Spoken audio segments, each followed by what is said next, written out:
As students, we are reading BSc Part 2, Paper 3rd, Ecology and Biostatics के अंतर्गत हम unit 3 में 3rd day का अध्ययन करेंगे।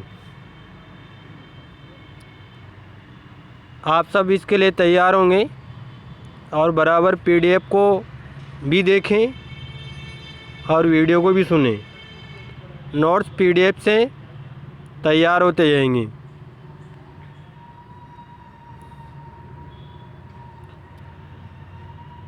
हम पढ़ रहे थे बायोटा ऑफ पॉन्ड्स, तालाब के जीव। तालाब के जीव मैंने तुम्हें 4 प्रकार के बताए थे। अब इनका विस्तृत वर्णन हम यहाँ पे पढ़ेंगे।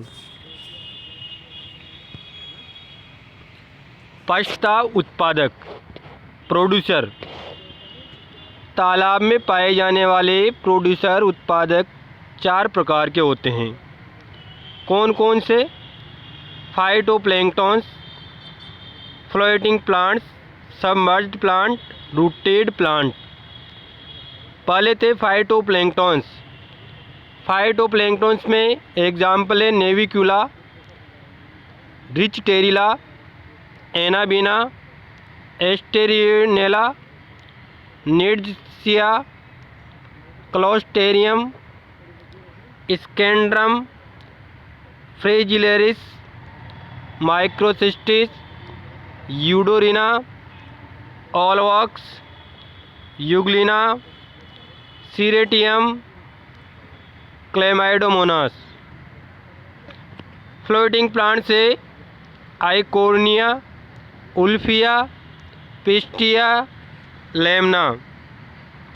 Submerged plant Hydrilla, Chara, Vallisneria, Utricularia, Ceratophyllum. और लास्ट है रूटेड प्लांट। रूटेड प्लांट में है अपना निलंबो, सेजिटेरिया, निम्फिया, टाइफा, मार्सिलिया। इस प्रकार ये अपने बायोटा ऑफ पॉन्ड्स में प्रोड्यूसर थे। इसके बाद आता है कंज्यूमर। तालाब में पाए जाने वाले उपभोक्ता निम्न 5 प्रकार के होते हैं। कितने प्रकार के? 5 प्रकार के। फर्स्ट है जू प्लैंक्टन्स। व्हाट इज जू प्लैंक्टन्स? जू प्लैंक्टन्स किसे कहते हैं? तो ऐसे प्लांट या एनिमल्स जिनमें स्वयं की गमन या गति करने की क्षमता इतनी नहीं होती कि वे जलधाराओं की उपस्थिति में स्वयं की इच्छा से स्थान परिवर्तन कर सके। परिभाषा एक बार और सुन लीजिएगा और समझिएगा।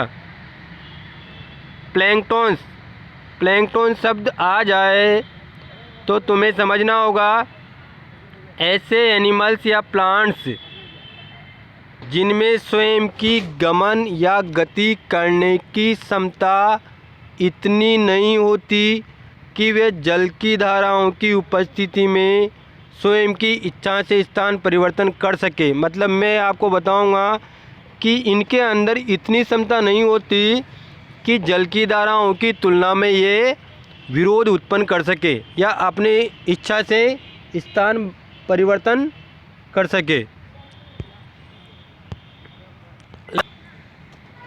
आ गया ना भाई? एक बार फिर बता दूं, प्लैंक्टन पल्लवक, हिंदी में पल्लवक कहते हैं, इंपॉर्टेंट शब्द है। मतलब ये इतने इनकी गति या गमन करने की क्षमता इतनी नहीं होती कि जल में धारा के विपरीत ये कहीं अपनी इच्छा से स्थान चेंज कर सके। मतलब जिधर धारा जाएगी उसी की साथ ये रहेंगे। ठीक है ना? तो इसको कहते हैं प्लैंक्टन्स। जू प्लैंक्टन्स में डेफनिया, साइक्लोप्स, ऑस्ट्रेकोड्स, रोटिफर्स आदि। ये क्या है? जू प्लैंक्टन्स के एग्जाम्पल डेफनिया, साइक्लोप्स, ऑस्ट्रेकोड, रोटिफर्स आदि। ठीक है, नेक्स्ट चलते हैं अपन सेकंड है नेक्टॉन्स। नेक्टॉन्स, नेक्टॉन्स किसे कहेंगे? छोटे छोटे व बड़े तैरने की क्षमता रखने वाले एनिमल्स। छोटे या बड़े तैरने की क्षमता रखने वाले एनिमल्स क्या कहलाते हैं? नेक्टॉन्स। ठीक है ना। ये निम्न है। फाइलम प्रोटोजोआ में कौन कौन है? Amoeba, paramecium. फाइलम सिलेंट्रेटा में कौन है? हाइड्रा। फाइलम प्लेटीहेलमिंथीज में प्लेनेरिया, मिरासिडियम। फाइलम रोटिफेरा में ब्रेकियोनस। फाइलम एनिलिडा में है लिमिकोला, हीरुडिनेरिया।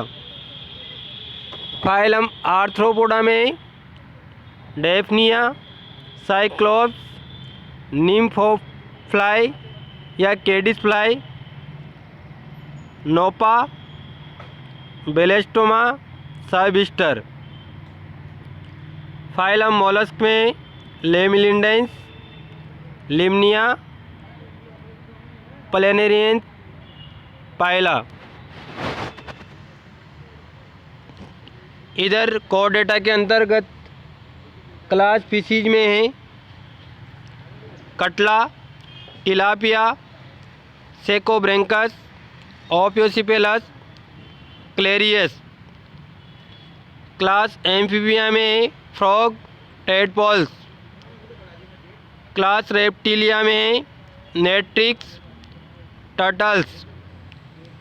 और क्लास एवीज में pond herons, cattle herons, water ducks, कॉर्मेंट।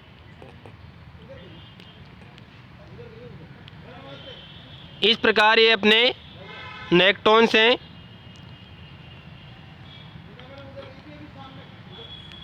Corona के समय में गर्ल्स थोड़ा सावधानी पूर्वक रहे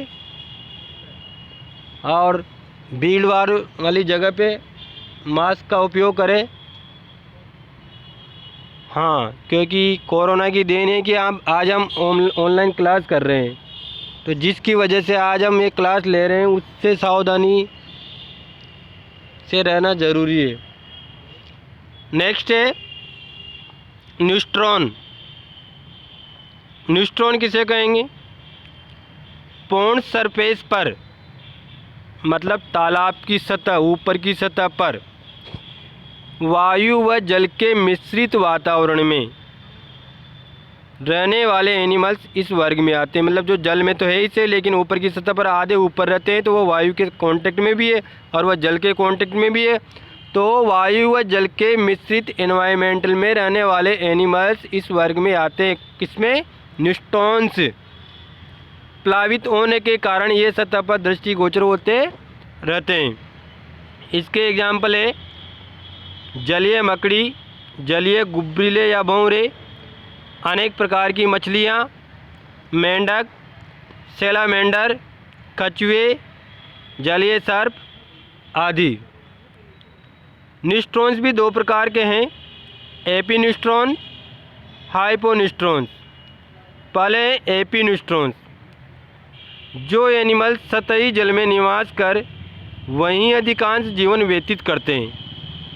मतलब सतह के जल पे रहते हैं और अधिकांश जीवन वहीं व्यतीत करते हैं, वह कहलाते हैं एपीन्यूट्रॉन्स। और नेक्स्ट है हाइपोन्यूट्रॉन्स, मतलब जो जंतु जल में पोषण प्राप्त कर सतह पर बारंबार आते रहते हैं, वह एनिमल्स हाइपोन्यूट्रॉन्स कहलाते हैं। ठीक है, नेक्स्ट चलते हैं हम पेरीफाइटोन्स। पेरीफाइटोन्स नाम से ही लग रहा है, फाइटोन यानी पौधों से कोई ना कोई संबंध है इनका, है ना। तो ऐसे एनिमल्स जो जलीय पादपों पर चिपके पाए जाते हैं या रहते हैं, मतलब जो जल में पौधे पाए जाते हैं, उन जल में पाए जाने वाले पौधों पर ये चिपके रहते हैं या मतलब उन पौधों पर ये निवास करते हैं। इनके एग्जाम्पल है pond snail, damsel fly, Vorticella, Stentor, Hydra, Bryozoa, climbing dragon, क्रायोनिम्फ, rotifers, chironomid larva, clams and Diptera larva. ये सब क्या है? पेरिफाइटोन्स, अर्थात ये सभी एनिमल जलीय पादपों पर चिपके रहते हैं, अर्थात अपना निवास स्थान जलीय पादप होते हैं। और कंज्यूमर श्रेणी में लास्ट टाइप है बेंथोस। बेंथोस किससे संबंधित शब्द है? पेंदे से। ठीक है, तो परिभाषा बन जाएगी ऐसे एनिमल जो तालाब के पेंदे में रहते हैं, बॉटम ऑफ पॉन्ड्स। ऐसे एनिमल जो तालाब के पेंदे में रहते हैं बेंथोस कहलाते हैं। ठीक है, इस प्रकार के एनिमल्स का एग्जाम्पल कौन कौन से हैं? लेमेलिंडेंस, पाइला, प्लेनोर्बिस, टर्टल, सेकोब्रैंकस, अर्थवर्म। ठीक है ना। ये सभी जीव जंतु कहाँ रहते हैं? ये सभी जंतु बॉटम ऑफ पॉन्ड पर रहते हैं, इसलिए ये बेंथोस कहलाते हैं। इस प्रकार कंज्यूमर श्रेणी के एनिमल्स जो कि तालाब में रहते हैं ये 5 प्रकार के पाए जाते हैं। एक बार और बता दूं मैं, आज अपन ने क्या पढ़ा? तालाब में पाए जाने वाले जंतुओं में, जीवों में 2 कैटेगरी के जीव पढ़े, प्रोड्यूसर कैटेगरी के, कंज्यूमर कैटेगरी के। प्रोड्यूसर कैटेगरी में 4 प्रकार के थे: phytoplanktons, floating plants, submerged plant, rotate plant. ठीक है, इसी प्रकार कंज्यूमर कैटेगरी में कौन कौन थे? जू प्लैंक्टन्स, नेक्टॉन्स, न्यूस्ट्रॉन्स, पेरिफाइटोन्स और बेंथोस। ये कंज्यूमर कैटेगरी के एनिमल्स हैं, ये इम्पोर्टेंट है।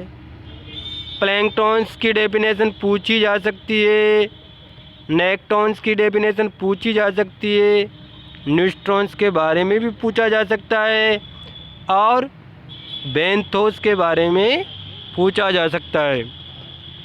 इसलिए पढ़ना तो तुम्हें पड़ेगा। ठीक है, और एक बार और बता दूं, लगातार दिशा निर्देश कोरोना से संबंधित आते जाते हैं, अतः कोरोना से बचाव के लिए सावधानी बरतना अति आवश्यक है।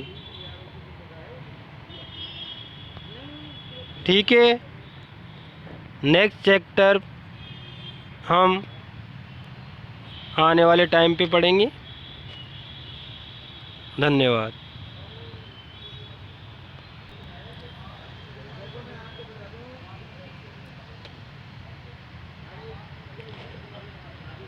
हाँ, एक चीज़ और बता दूं मैं, इन सब की PDF भी मैं ग्रुप में डालता हूँ। PDF से तुम लोग नोट्स बना सकते हो, अपनी राइटिंग में बनाओगे